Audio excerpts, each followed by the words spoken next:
Hello and welcome back to PlayIPredict.com. I'm delighted to be joined by this week. It's actually a guy that doesn't need an introduction. Usually I have a big paragraph done out, but anyone my age group in particular, grew up in the GAA circuits, knows that face straight away. It is, of course, Conor Mortimer. Conor, thanks so much for joining us.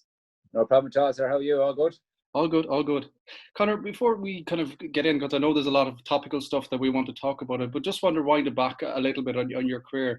I know I always ask people who their sporting, idols were, or people that have influence on, and particularly more so for someone like you in particular, that I know so many kids in Mayo, even my age group as well, would have been an idol for so many people. You'd see all the kids at the game, which even before you wouldn't normally see too many names on jerseys. You see a few Conor Morts around as well. Yeah. So you have been an idol for so many people. But you yourself growing up, I know it's a busy family with your brothers and stuff, so that would have been a big influence. But who in particular were the big kind of guys that kind of steered your great sporting career? Look at it. I think, and it's funny touching onto it because it was all soccer for me growing up. I didn't have a huge, I suppose, I love watching football and the likes of Padraig Joyce, Maurice Fitzgerald, obviously Kieran MacDonald, to Colin Corkery, to also Shea, the likes there of those guys, obviously from the football side of it. But I was 99% soccer pretty much till I was probably 18 or 19 years of age. And that was, Gerrard, Ronaldo, Letty, all these players that, what the influence is probably not. But I mean, in regards to successful, I suppose, athletes, and it would have been from a vast range of sports, as in soccer, basketball, American football in particular as well. And it's kind of funny because it wasn't per se their sporting prowess. It was more or less, the kind of mad sports people that I would have probably enjoyed watching more than anyone else. I suppose on the unpredictability of them, what they're going to do or what not. And I think that kind of related back to when I played. I wouldn't have been a madman on a pitch or anything like that, but some of the celebrations and some of the hair and tattoos and stuff like that, I mean, that's the kind of stuff you kind of pick up and you get into it yourself then. But look at, I suppose, I wouldn't look too far from my own family in relation to, knowing what it took to play at county level and what needed to be done. Obviously, Kenneth and Trevor had been there before me, and, I had been training, obviously, with the senior team, 17 or so. Give me 1 second. I'll call you back. How would you say it in relation to, I suppose what I needed to do to get playing at that level, and I would have looked up to them guys, and it was funny because obviously likes McDonald, Brady, McHale, James Allen, Ferdy Costello, Kevin Cahill, John Casey, all these guys from that time who I was training with at the start as a young fella. They're the guys you would have looked up to. I think it was 2 years, after they were in our Ireland senior final, which was probably as far away as Mars was for the likes of me being a young fella.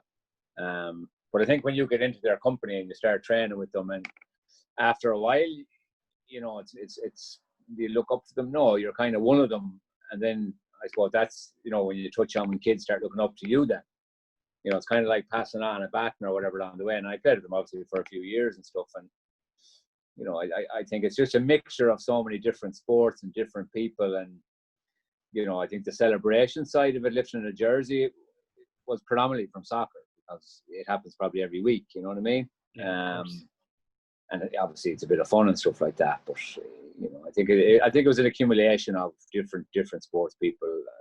Pretty much everywhere that I would kind of look up to, as opposed to one or two. Yeah, you seem to have kind of picked kind of bits and pieces of different, as you said, different sports and different attributes, and you kind of, I suppose, hone them to yourself. The one that comes into mind, and just while you're chatting there, was the Michael Jackson one as well. Like that was almost unheard of in a way for people. We got to know footballers and hurlers for strictly what they did, like the manliness of it all, and wasn't it great they could hit the ball or kick the ball for so long. But here was you having a different edge to it. Is that something you always, that's your probably your personality, or is that something you were kind of striving to be almost the entertainer? And I don't mean that in a disrespectful way, but to give inside. No, not really, because I mean at that time, I think particularly before that game, it's like everything. There's a reason for everything. True. And I think at that particular time, I was on the bench for that game for kind of a, I don't know what the word is, a bit of a disagreement or whatever with the manager previous to that. Not a disagreement verbally or anything like that. It was an issue pre that. I didn't start that game. I think I went on holiday or something instead of I was supposed to be a trainer or something like that. Whatever I did, I don't really recall. But basically, it just came into my head. Right, I was on the bench, so I'll do this the night before. And if the stars align, you're going to get on, get a chance to score, and then you get an opportunity to, lift your top or whatever like that. You know what I mean? And it was one of those things, really. Obviously, Michael Jackson had died that week. I mean, that was the idea. His name on the T-shirt.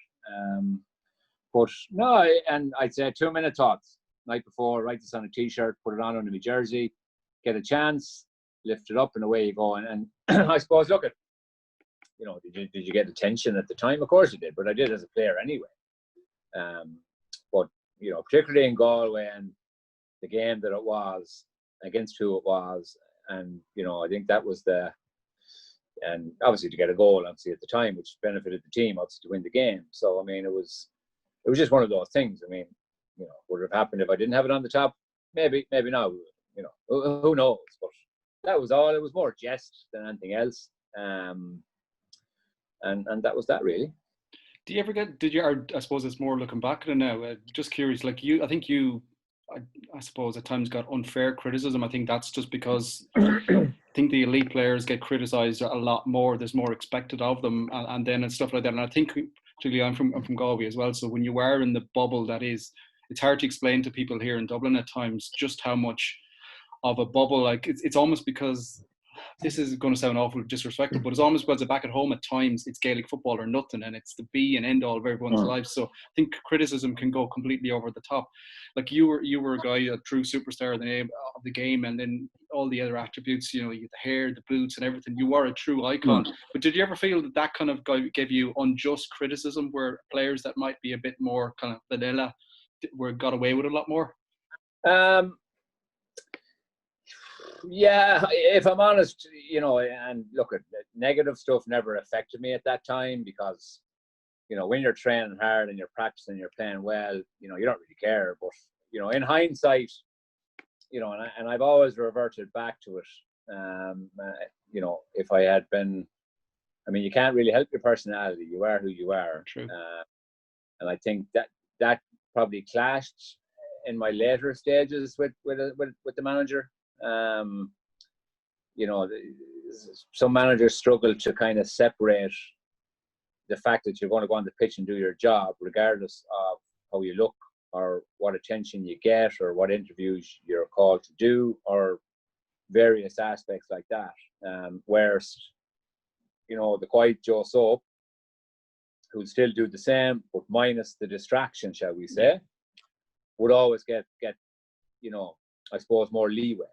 And that's on a management point of view. And look, at a supporter's point of view, pretty much the same. And I think, criticism that I would have got as a player at times, obviously just because, I mean, you set your own standards. Mine would have been high. Of course. 90% of the time, 95% of the time I will perform. There's always times you don't perform. And then you get the raft. And that's the nature of the game. But I suppose on your point, to people,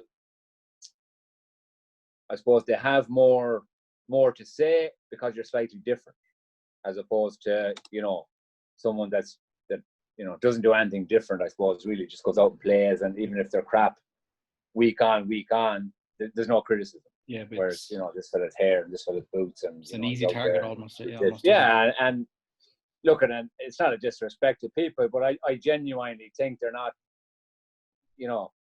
Those people who criticize, they're not football people. I mean, football is football. It's what you do with the ball when you're inside the four lines. Anything outside that is completely irrelevant to supporters. But some supporters feel the need to jump on it. It was the same at McDonald in his time as well. And look, at the Mayo supporters are critical. Don't get me wrong, as well as being supportive. But I just think somewhere in the middle, over the last few years, that has been lost. I think what's the word? The permission to abuse players there is no middle anymore. You know, it's very simple. If it's on social media, or if it's at a game, or you're this or you're that, and you know, and I think people are very, very quick. You know, it's very easy for a player to say to someone, well, you know, you're not on the pitch. Obviously, you might never have played for your county. You might never have been, you know, have been good enough to play for your county. Absolutely. But that doesn't relate to people. If you say that to somebody, they don't care, because you're in the position to do that. So therefore, they think they have authority to, you know, get at you and start abusing you or giving you this or that or whatever it may be. And it's the one thing I always found: 90% of the supporters in Mayo, fantastic supporters, probably one of the best supporters in the country. But there's always that 10%. It's in every county. Ours were particularly harsh at times with players, not just myself, but harsh in a nasty way, not in a, yo, you're playing badly or you're shite or whatever. You know, there'd be, you know, family stuff and abuse and personal stuff, and you know, over time it washes off. You brush it off your shoulder. But I mean, when you're constantly in that zone, and that's the sad reality. I don't think I've been out for a night in my own the best part of, when I was out a couple of years ago, but I'd say once or twice in the last 7-8 years, because it's not worth the hassle of listening to crap. It's just not. And I know there's quite a lot of players on that regard. But as I said, it's the 10%, but it's in every county and every walk of life. It's not just in Mayo. It's everywhere, because by and large, fantastic supporters, a great support group. They have been for me all through my career. And, you know, you'll always get the few, I suppose, idiots, really.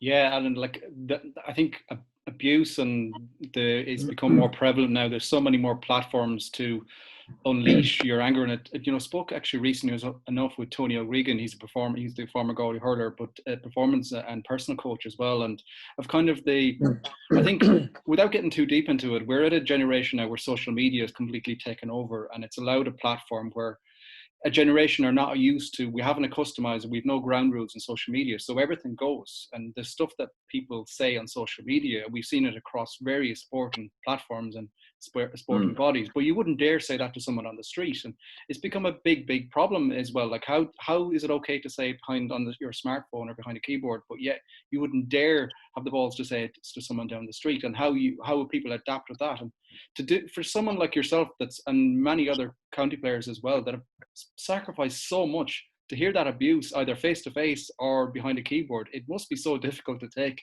I'm not quite sure I'd personally be able to kind of bite my lip and hold back. I guess unfortunately over time you get used to it. Look, I suppose now it's different, because obviously I'm a lot older now. I suppose when Twitter started, you know, I would have been quick to jump back, which I suppose the unfairness I find is, oh, well, you're in a position, you played for Mayo, or you're well known, or so you can't technically say anything back. Like, well, you know what? You know, and that went on for quite a long time. You know, you still get a bit of stuff on Twitter and stuff, but I've always said, you know, and for me as well, I mean, if you're on those channels and you're open to, you know, using the platform as a voice or for whatever it is, you have to be prepared to take some kickback. I mean, that's just part and parcel. If you're not, get off. It's as simple as that. I mean, you know, nobody needs Twitter, nobody needs Facebook, nobody needs Instagram, but you'd swear now, obviously people are making a living from these things. Do you know what I mean? Where on one side, you know, it's pictures and all that other kind of stuff. Yet on the other side, you know, it's not known, you know, the abuse that some people are getting through the messages on it in relation to a picture that might be so flattering for somebody, or, you know, you might be going through a tough time or whatever. Yet there is people out there who's abusing people, and it's the same on Twitter, and it's the same on other, so Facebook, I'd imagine, as well. But that's the nature of social media, and I think it's more prevalent now. I mean, you've seen people obviously, you know, committing suicide over the abuse they get online, and I just think, how do you solve it? I don't know. I couldn't tell you what's to do. Is it regulated by Twitter and these? I mean, they're obviously, it's a business to them. You know, they're not bloody billionaires for no reason, or millionaires, whatever you want to call them. So, you know, and I think that's kind of what it comes back to, is money for the big boys, and the suffering along the way. usually you'll see when people are making big money, there's a lot of collateral damage along the way that person at the top of that table won't care. And that's, I suppose that's kind of the way it is in the world in a lot of cases. But, you know, I'm sure it can be regulated. The minute someone gets an abuse, you should be able to send a report. That other person should be suspended straight away, investigate, and then decide what to do with them. You know, they're not, but, you know, that's, I suppose, not really for me to say. But, you know, as I said, if you're on the channel, you know, and you're willing to give a bit of bite back, you know, expect it in return. Yeah, and like, I suppose, like, it seems like unthinkable really at the moment.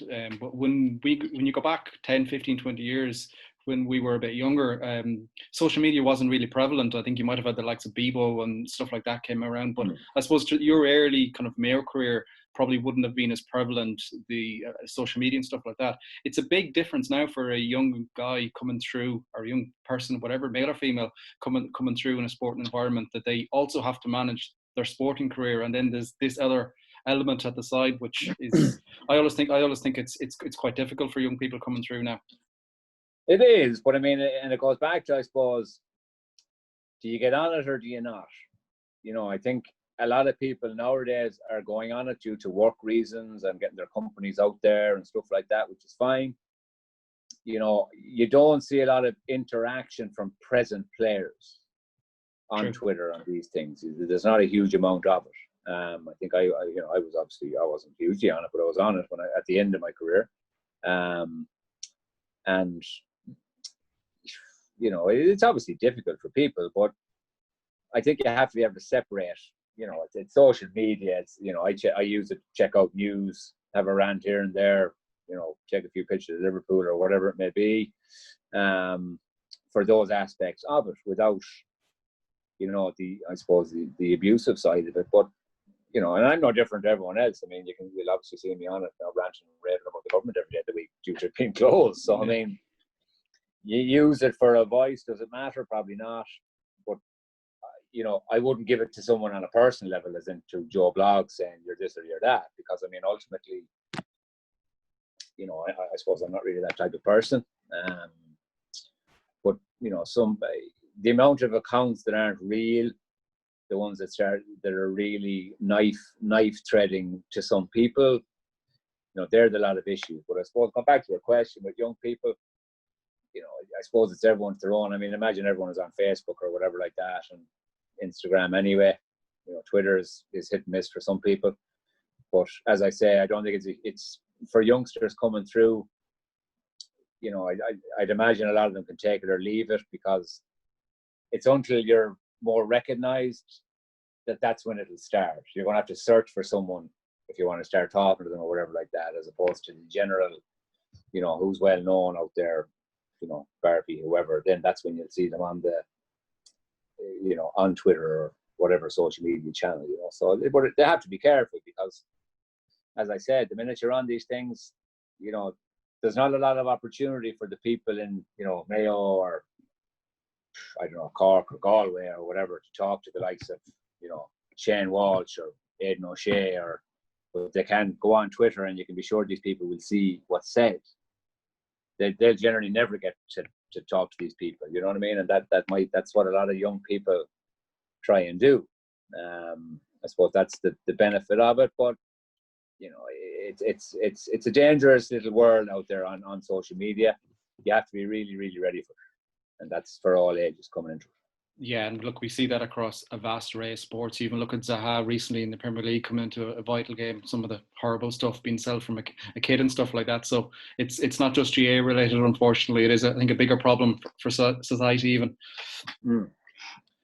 Without getting, I don't want to go delving too much into it, but I'd be more curious. So you have your very, you know, successful Mayo career, and I mean, that's not a dig or anything. It was very successful. People try and, I think, knock Mayo because, I'm probably guilty of it myself as well, from growing up on the border as well. That Go Mayo rivalry is intense, and people like to jump on a bandwagon. I guess similar to akin to Liverpool with the Premier League and stuff like that, not winning. It's the easy target. But you committed so much of your life to Mayo GAA, and even without paraphrasing you too much, I'd imagine you sacrificed a lot of kind of career opportunities and stuff like that to be completely, Mayo, and get your body in every condition. When that's taken away from you, then is that a difficult, adjustment? Is it difficult? Yeah, it probably is, and it isn't. I think I was probably, career-wise, I was working away when I finished. I wasn't at a loose end in relation to what I was going to do. I had a fair idea what I was going to do. I had a plan. That's why I was in Dublin at that time. I didn't realise it was going to be over at that time, but whether I played for Mayo for another couple of years or not, it wasn't affecting my work, what I was doing at that current time. So, but I suppose I can imagine what it feels like for somebody who is left or has been asked to leave a panel. I think you gauge it along the way as you're going along. I don't think it's an overnight decision from any management team in relation to a player. So players will have a general idea running into a decision that's going to be made, maybe a month or 6 weeks or 8 weeks or whatever it may be. But it's the one thing I think. I was lucky, obviously I worked at home for a few years before I went to college at 24, 25. I lived at home. I wasn't, I hadn't a huge financial outgoings at that time. I obviously lived at home. I had a company, a sponsored car, should I say. We got meals after training and after games. So I wasn't out and about at that stage or anything like that. I didn't need money for damn all. So from probably 17 when I started training with Mayo seniors, all the way to 32, 33, I only probably got out in the real bad world when I went to college at 24 in Dublin on my own. To see, obviously that was when I started thinking of, right, I'm talking to these guys at training. I was working with Dad at the time at the quarry. Did I see myself there for life? No. They're all coming back with stories of training about college and blah, blah, blah. So I wasn't great at school. So I actually did not think that I could study or learn in relation to a classroom setting. Went in first year, second year, tough 2 years, failed a few exams, repeated them, passed them. And as I suppose, what's the word? I got to enjoy it year 3 and 4. Like I was doing a sports science degree, which is very, very tough. So got into that, and then obviously got a degree, and then I said, right, I'll go and do a master's in Belfast, which was probably my greatest achievement as opposed to anything on a football pitch. If you've seen me in school when I was in St. Mary's or St. Jarlath's, it wasn't, I was always playing football. I was out training. I wanted to be playing. I had no interest in class, no interest in study. All I wanted to do in study was listen to the soccer on the earphones. 5 Live, I think it was at the time. That's all I was mad into all sports. And I think when you're young, you're naive. You think, right, this is going to be it for life. But obviously, as you get older, you things change. And I think people don't understand that at times. You have other focuses on your career, you have family, girlfriend, wives, kids, work. All those things are, to put it bluntly, more important than sport and amateur sport. It served me well, don't get me wrong. But it was the work that I did, the training and the practicing that I did, the sacrifices that I made that entailed that. It's not as easy to say sport, well, gave you this or that. Because, yeah, true. Everybody out of them. Yeah, you're not born with them qualities. You have talent, obviously. We had a lot of football in our family all the way through. But it's the work on it, the practice. You know what I mean? And that's what it boils down to. That's why I don't have regrets in relation to my career or what I did with Mayo, because I put a lot of work into it. I enjoyed my time. Finished a couple of years too early. Yes, I'll agree, regretfully. But there was no leeway from the manager at that time either. So it was 50-50 mistake, and that's the long and short of it. I don't regret it, and I don't think about it. I don't worry about it. So it's onwards and upwards. Yeah, no, because it was spoke to, again, I keep going back to, but it's just a fascinating one I did recently with Tony O'Gregan, and was cut by, he was a guy, like yourself as well, who consumed Galway GAA or Newcastle Mayo GAA, and that was his bread and butter for the cuts of you're talking 20 years between underage and stuff like that. He got a phone call in off the manager at the time and said he was no longer required. That cut him off. He openly said it took him years and years to get over that, and even he almost resented watching Galway play and stuff like that. I found it difficult. Does it make it, I suppose, easier is the wrong word, the fact that, you know, you had a kind of a sort of a choice is the wrong word as well, but you had part of the decision to step away from that. Does that make it a little easier? No, it's probably harder because when I left, I thought it was for that year. Right. I didn't think actually anything. It's in hindsight, I was thinking, right, is this the rest of this year? It was hasty at the time, but I mean, there was a lot of frustration built up to that. And obviously the same manager was there 3 or 4 years, so there was no going back then, which, look, the manager has his opinion, which is fine. If he thought there was better there, then that's his choice. And it's any manager's choice to pick who they want to play on their team, and I have no problem with that. Never have had a problem with that. Did I feel there was better there? I don't. I have never done. But you know, I'm not the manager. It's easy to say now, but I've said the exact same thing about 2 weeks after I left, and I've said it since. I haven't changed. But yeah, look, it's hard when you know you're watching 2 All-Irelands. You know you can contribute, and you know you're, how would you say it, better than 1 or 2 that played, and that's the reality of it. It's not an arrogant thing. That's the way it was at that time, and unfortunately, that it didn't transpire that I got to play. And I watched 2 All-Irelands, probably 3 actually, that I felt that I could contribute, and the manager knew that. But that must be very tough. It was tough to watch. You know, I wouldn't have had resent, you know, as opposed to Tony Hogan in relation to that. But you know, it hurt a bit. But you know, I mean, it would have been very, very hard. I mean, obviously, if they got on and won the All-Ireland, it's hard to watch them playing in the final, particularly the year that I left before the Connacht final. It's 2 games later than an All-Ireland final. That's a difficult time because you're in an abyss really over a decision that you made. That obviously, in hindsight, was regretful, but it didn't feel like that at the time. So, but look, it's like anything, you know. You get on with things in life, you move on, and you keep pushing on. And you know, I suppose it was a year later that you turned into a real supporter for the lads. I would have got on well with all the boys anyway. That was never going to be an issue. But you know, I suppose any year they win it, you know, now it's a celebratory time as opposed to back at that time closer where it was a bit more raw when I wasn't there at the time, I suppose, really, you know.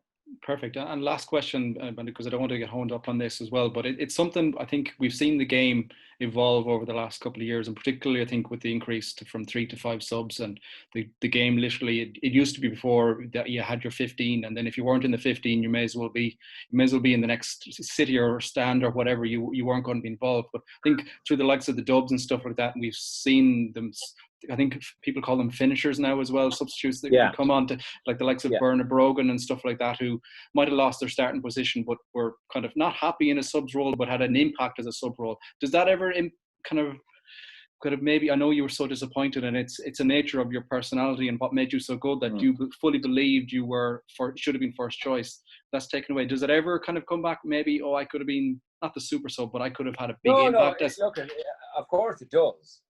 But I mean, that wasn't relevant or prevalent at that time. It wasn't a squad. You know, you could have got a few minutes, of course you could. But it certainly wasn't explained. And it certainly hadn't that feel about that squad at that time, that it's a 30-man squad in relation to winning games. And I think, you know, it still isn't in the majority of counties. Dublin, obviously, because they have that quality. If you 5 All-Irelands and you're sitting on a bench, you're content enough to come in and finish off 15, 20 minutes to go and get another All-Ireland, and get another All-Ireland, get another All-Ireland. A lot of teams don't have that luxury of having that quality in their squads. And we've spoke about it for the last 4 or 5 years. Dublin's bench has won them All-Irelands. Other counties' benches haven't. We brought on subs in the Ireland final. Kerry have brought on subs in the Ireland final. Donegal hasn't done it. Because it's not, you know, if you have such competition, fine. And a lot of counties will tell you they do. But that's just in their own county. That's Okay. not in the grand scheme of the All Ireland. Definitely not. And that's, when you have a squad of battlers who you can pick and choose, fine. But the majority of counties, their first 15 is fairly certain when you're picking it. And there might be one or two odd calls. Dublin, they probably have 4 or 5 decisions they can make or cannot make. But if they don't make them in the first half, they'll probably make them in the second half. And that's the difference with Dublin. Yeah, no, and it was, even if you look at Liverpool, I'm a big Liverpool fan as well. You see I suppose, again, probably touched on a good bit in your studies. It's what Klopp has brought in terms of that siege squad mentality, and even small things come to mind, like making sure that everybody got a medal, even if they necessarily didn't play. But you do fully believe in all the backroom staff as well. That's, I suppose, in your involvement now in sport, that's probably something that you feel very passionately about, or you can see, like, obviously we've seen the benefits with Liverpool, but I think sport has changed in the last couple of years. GAA in particular was very guilty of being in the dark ages at times with some of their thoughts and methods. It's now changing in other sports, and you can slowly see it starting to weave in. You would have studied a lot of that side of things as well, I'd imagine. Yeah, look at it, and I think it's very evident because in soccer, regardless if it's professional or amateur, you've got so many different personalities. Yet, at the end of the day, a good manager will mix personality and their talent into the overall squad, and then they'll benefit that on the pitch. Whereas a lot of GAA managers, and it goes back to, and the majority of them are still the same. Don't think for a minute they're not. That 30 people on that panel are all expected to do the exact same thing. You're all the same. You're all part of my panel. I control this 30 guys. If one guy decides to step out of line and do something a little bit differently, good luck. That's a lot of the GAA. It's very difficult to manage that. The good managers manage. I wouldn't say everybody differently, but everybody on their strengths and their merits. Good managers. Klopp does it to a T. His personal relationship with players is fantastic. That's the benefit, and that's the difference. And I know Jim Gavin might not appear on the sideline to have that relationship. I can guarantee you it's like that off screen. Some managers don't have it at all, the personal relationship. It's not, you're coming in there as a number on that squad, which is fine. But ultimately, everyone is dealing with something differently in their life. There has to be, you have to have a certain amount of leeway in regards to, it's not someone going off for a week in the beer. It's not someone going on holidays. Some people are maverick footballers. Some people are very standard footballers, but they're still playing the same team. So how do you marry that together? That's what the good managers do. Get his personality mixing with the quiet guy. Then you have something in the middle that you can work with, as opposed to having two different people. Do you know what I'm saying? And that goes back to the management style. And if you have it, you have it. And some managers have. Unfortunately, others don't. It must be frustrating if you are, because you look at the benefits, and again, I don't want to hone in too much on Liverpool, but you look at the front three alone. Like, you have Salah, who's very much kind of his own career, his own, from Egypt, and that's his personality. I suppose Mane is slightly similar in a way as well. He's kind of very much driven in the game. But then in the middle of them all, tying it all together, you have Bobby Firmino, and look at his hairstyles, his celebrations, he's extravagant. Look at his Instagram as well, his clothes on and off the pitch. But like, Klopp has knitted them all together. They would run into walls with each other. I wouldn't necessarily say that they're best friends. We've seen Mane have squabbles over goals and stuff like that, but on the pitch together, there is like this tight width. They will run through walls with each other. That's, I suppose, ultimately what a good manager does. He has them, going for the primary goal. But bear in mind, the mistake a lot of managers will make in a GAA setting, the goal is to win the All-Ireland. Klopp's goal at the start of the year, I can guarantee you, is not to win the Premier League. It's not to win the Champions League. It's not to win the FA Cup. It's to get his team pressing as hard as they can press, working as hard as they can work, and success will follow. That's what Klopp will do. Whereas other guys, right, the only goal is an All-Ireland or a Connacht Championship, a Leinster, or whatever it may be. And, if you don't have the first bit, you cannot get the second bit. And that's, as you say, when it comes to gelling together and being a good manager, I can see it being involved with teams myself. I mean, everyone is you can't treat everyone the exact same. You just can't do it because, what works for you might work for me, and vice versa. And that's what the manager has to do, is gel all those guys together to get everyone, whatever works, to a certain percentage. It's not going to be everything, but whatever makes you tick to be as good as you are, as opposed to running 20 laps. Well, I'd be better off taking frees down there, working on my game. Yeah. Not in the winter, but obviously in the summer, where some manager is fixed on everyone is doing whatever together. I don't care. Do you know what I'm saying? Yeah, absolutely. And that's just the nature. That's old school. That's gone. Out the Indians.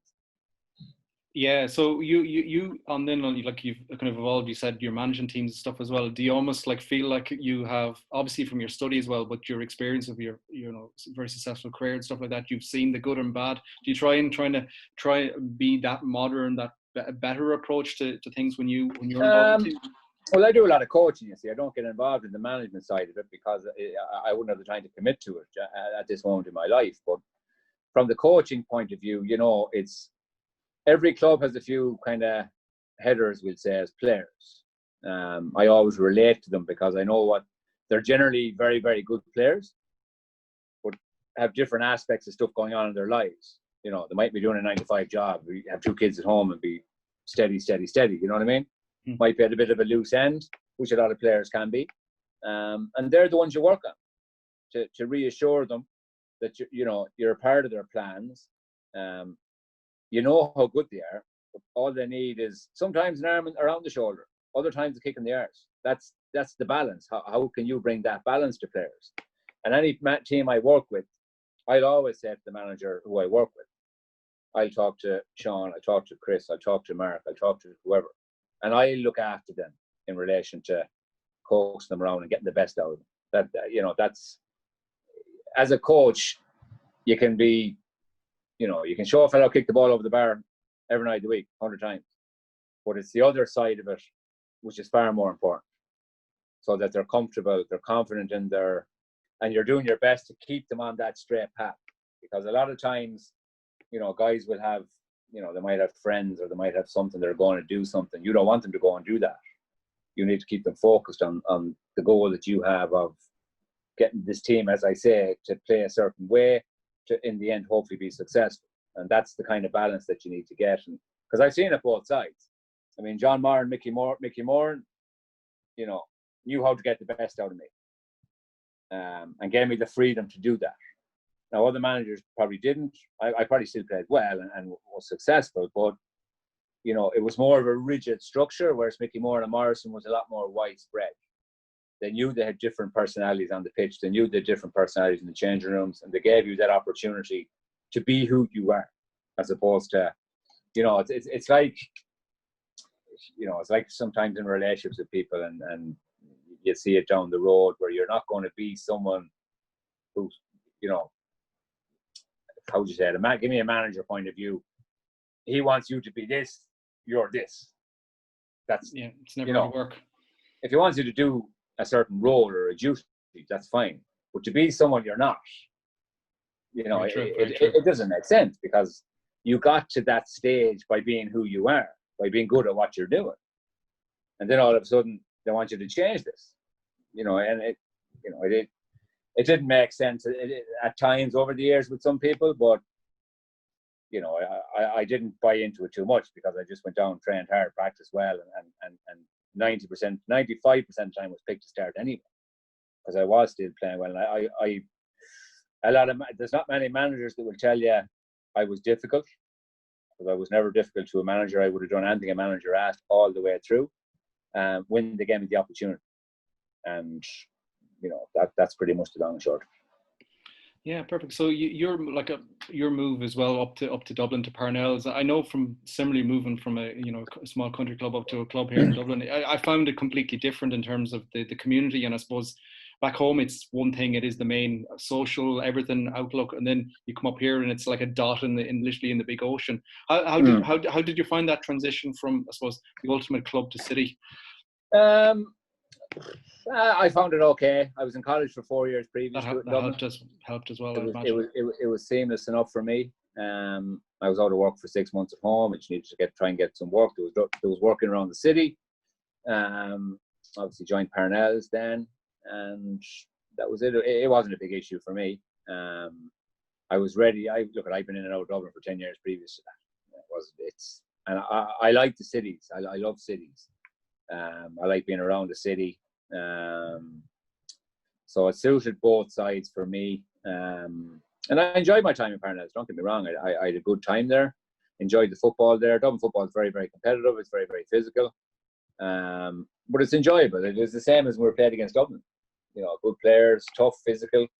And that was pretty much it, really. I didn't have an issue with it. And my club I got grace from my club as well, because I knew the situation at the time. You never like leaving your home club, of course you don't. But at the end of the day, I had to kind of get out on my own and start earning a living.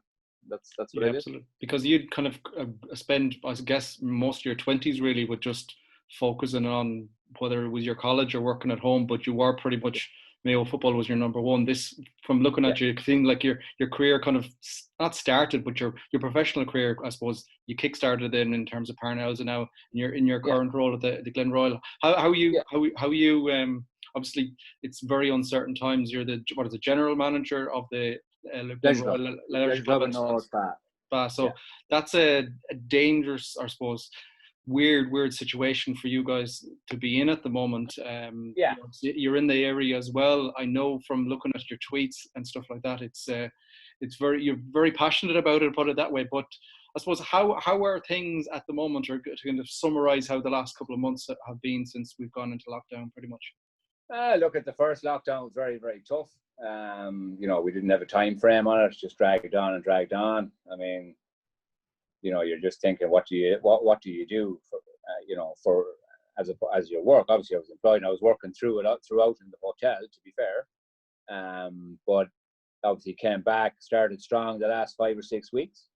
Obviously, a lot of money spent on precautions for COVID and stuff like that. And I think the most frustrating thing for me is the fact that the government knew about these sectors that are issues now.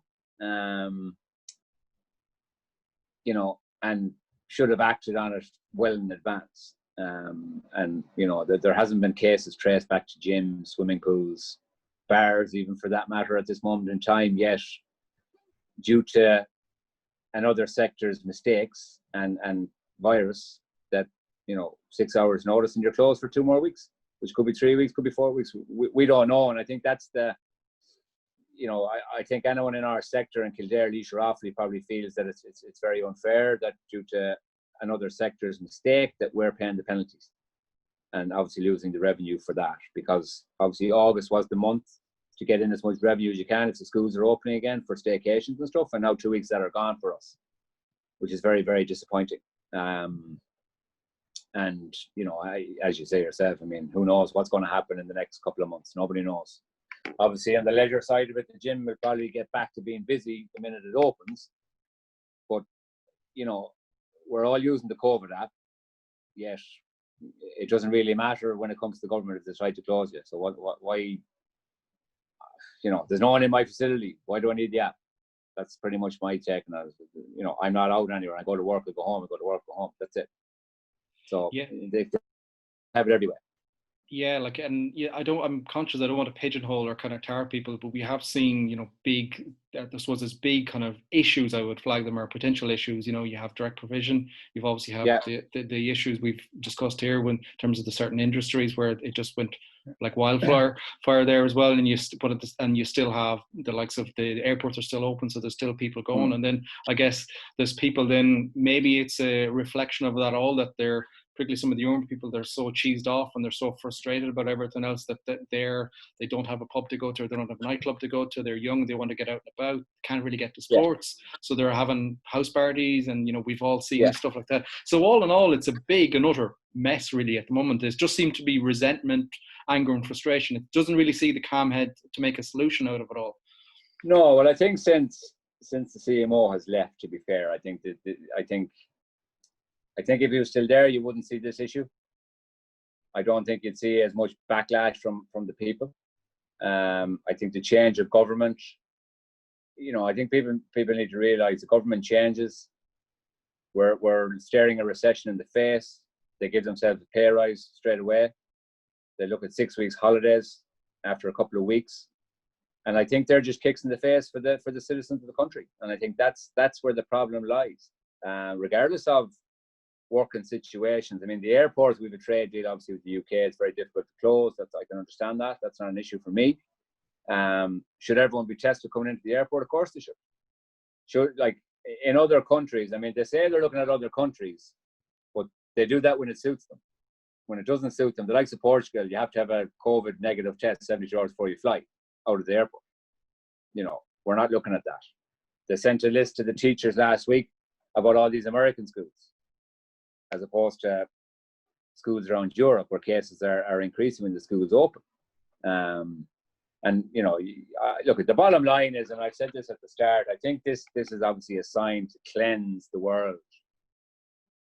And I think in particular Ireland, in relation to cleansing the hold that, you know, this Larry Goodman has on some government people, because it's very, very evident that in relation to the meat factories and this kind of stuff, and even for the farmers of the country who have been struggling over the last number of years due to this guy that owns the majority of these factories. And it's fairly evident. I mean, we were told to close on Friday night.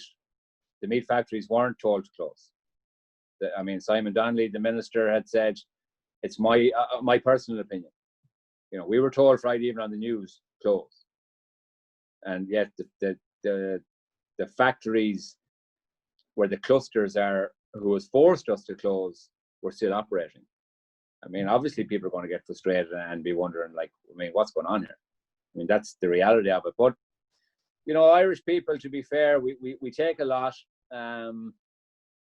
You know, you can see in France when a decision is made politically that people aren't happy with what happens. Straight to the streets. Where in Ireland, you know, and this has been going on for a long, long time with decisions that aren't suiting our, you know, homeless people, you know, direct provision, banks, you know, and all that stuff. And there's nothing being done about it. It's still going on. And, you know, you have a new government and they're saying the same thing. And it's not improving. And that's the long and short. And then, you know, you're going to get a pay rise. I mean, pay rises are for people who do a job and, you know, are very good at what they do. That's generally why you get a pay rise.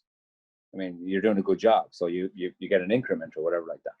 But and what's happening in the government at the moment, I mean, it's mind-boggling. It's very, very frustrating. You know, and I can see it in my own business here. I mean, you know, what happens from now? Where do we recoup the losses for the next 2 weeks that we're closed? It's not our fault. It's someone's fault, I can assure you that. But there you go.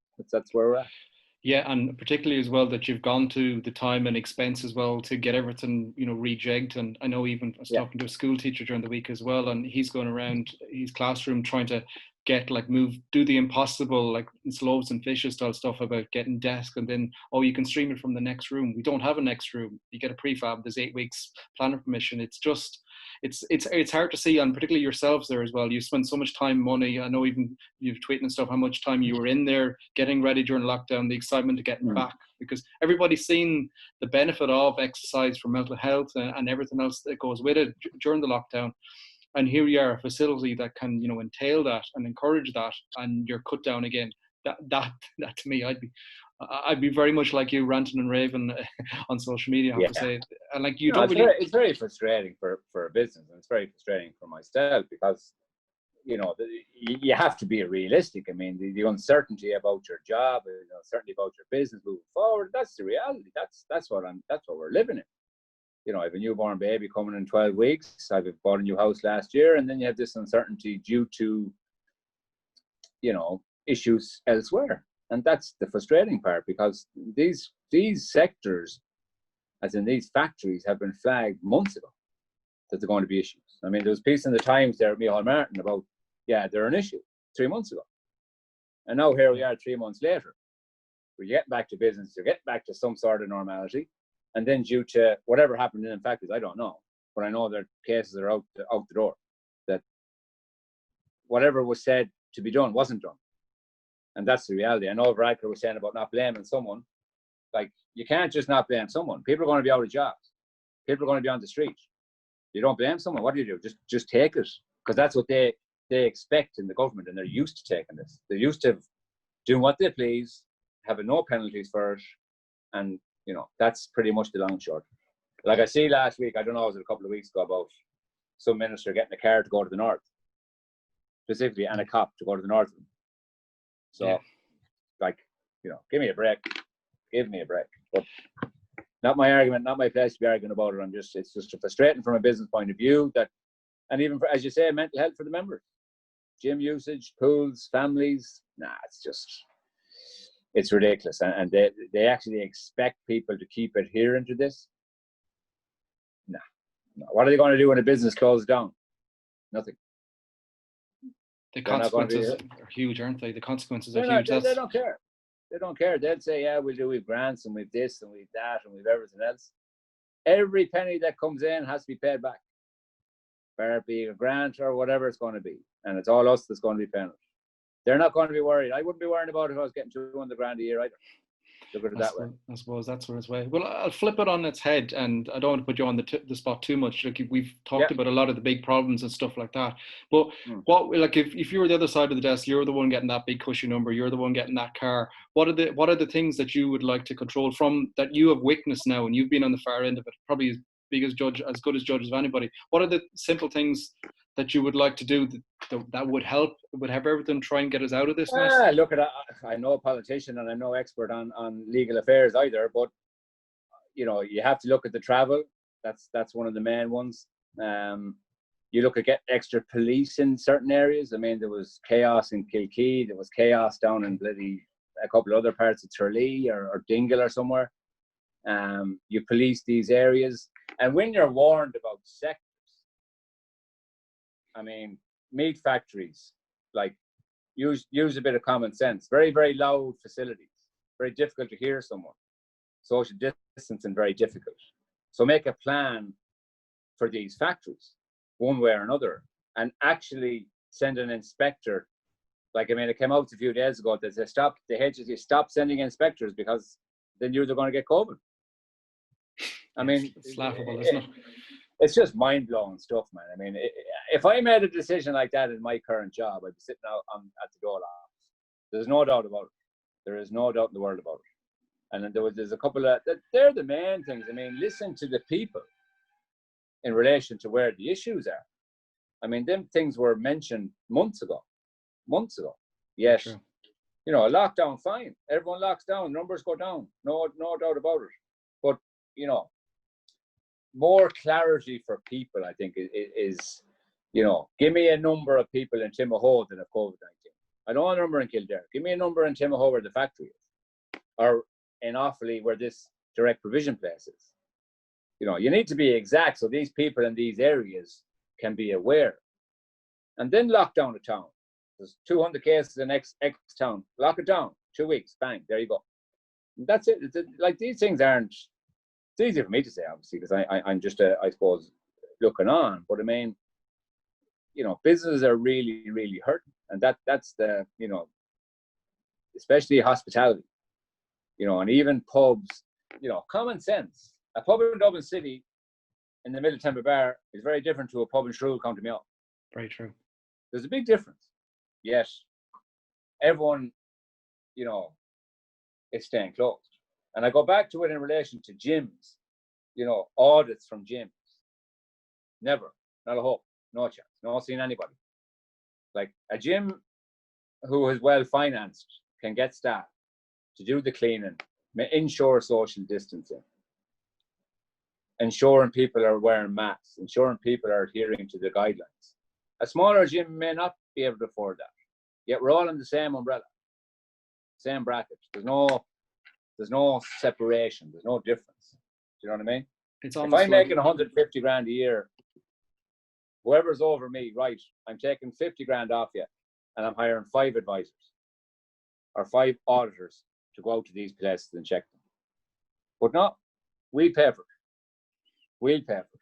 We'll pay the tax on whoever you're going to send out. Yes. Who would you send it out? I don't know. I don't know. It almost reminds me, it just came into my head there as you're saying, it's very akin to when you're talking about good GA managers and good managers being able to adapt and review and manage people differently. It's similar here, as you told the examples of the bigger kind of gyms like yourself, as opposed to, a man and his couple of bikes down the country or whatever. The same way with kind of big city bars versus small rural bars where there's nothing else. Yeah. It's the same skills there. It's the same mentality, really, isn't it? It's too easy, you see, to categorize everything as one area: leisure, hospitality, all pubs the same, all gyms the same, because that's not the way it works. But, and I can understand it's a pandemic. I understand it's unknown territory for the government and for ourselves. By all means, I do. But you can't have questions from your public in relation to who's running the country, NPHET or the government. That's what everyone is asking. NPHET give the guidelines, the government makes the decisions, fine. But every guideline NPHET are given is being implemented. Yeah, there seems to be people are afraid of, or the government seem to be afraid of going against any advice like that, where there's a big difference between... Because they're looking after themselves, their own back. Remember that. That's the way it's all going to be. Yeah, it's almost like the place of, I just don't want to take a chance. I don't want to risk it. Even though I'm the expert in the area, and I know that, okay, even though it's X and Y, this isn't relevant here. Making those decisions, people are afraid to make a decision. You see with GPs and stuff like that, you go in and you're thrown antibiotics straight away. And I'm paraphrasing a lot here, but there is no responsibility. Everybody, I suppose, it is part of the culture that we're in. Sadly, at times where there is a kind of I'm going to sue you for if you get things wrong, or the consequences for wrong, but. Yet you can't go safety. You're just going, it's the boy that cries wolf. Eventually, but you're opening the country. I mean, if you open the country, you got to expect cases to rise. And where there's a cluster of cases in those three areas, like, it's not known. I can understand this lockdown. Don't think for a minute I can't, because these guys are. But the interesting point will be if it's for 2 weeks. If it's not 3 weeks. I see another fella on today in News Talk, it should be 6 weeks. Some professor in UCD or TCD or whatever it is. They're all experts at the moment. Everyone's an expert. I'm no expert on it. I have no idea about it. But all I know is it's unfair on businesses who are trying to survive. That's what it is. It's very, very simple. They can give out the grants all they like. Not worth monkeys. And that's the reality of it for businesses who rely on your August market for your summer guys coming in. Like, they can't get guests in, and this hotels all around. I mean, the 20% occupancy in Dublin hotels, 20% of Dublin hotels.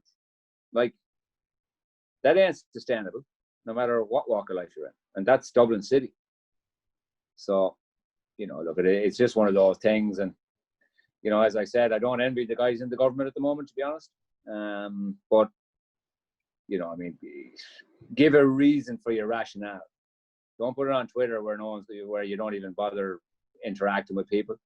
Don't put it on the news at 6 o'clock on a Friday evening, right? You're all closed, thanks, good luck. Because that's all this is, without proper reasoning. They can say there's clusters here, there's numbers there, there's numbers everywhere. Nah, I don't. I mean, there is numbers everywhere. There's numbers all over the world with COVID-19. Like millions of people are getting COVID-19. But, are we a little bit conservative? Probably. I know, look, it boils down to the health and safety of people, don't get me wrong, but surely when does it become the responsibility of the people? That's when do they get the chance to show? Young lads aren't going to hear these things. This is the real world. We live in the real world. We mentioned this early on. There's nothing else for them to do. True. So they can't go to a pub, they're going to have a house party. That's the long and short. The kids are kids, and bloody, it's not only kids, but people in high risk, people over a certain age, should avoid crowds, avoid people, stay at home. That's it. It's that simple. It's not fair, but it's a worldwide pandemic. That's, and they're the higher risk people. I mean, it's not by chance you see so many cases now and so little deaths. Because these guys, they're younger and they've stronger immune systems. And that's, will cases come from that and deaths? Probably, because they pass it on to someone else. But that's their duty of care that they're not adhering to. You don't go to your granny's house, you're at a house party the night before for a week or whatever it is. So, they're just some of the things that I feel on it anyway. And that's, simple really for me. Well, let's hope things steady out. I think it's not going to ever go away. I think we're going to be managing this for quite a while. And as you said, it's exactly right. We need to put the trust back on the people. And I think communication is key, really. If we can get accurate information down, I think people are going to be more inclined to take the responsibility and to move on. But look, we hope that everything gets back, that the gym is back full, and that you're closing out the doors again and people are coming and the business picked up. I know it's a busy time ahead for you guys as well. Wish you best luck with that. Say goodbye to your sleep because it's going to be I thought inter-county training was different. Wait till you have this bundle of joy. But listen, Conor, thank you so much for joining us today. No problem at all, sir. Fascinating interview, and we'll talk to you all soon. Thank you.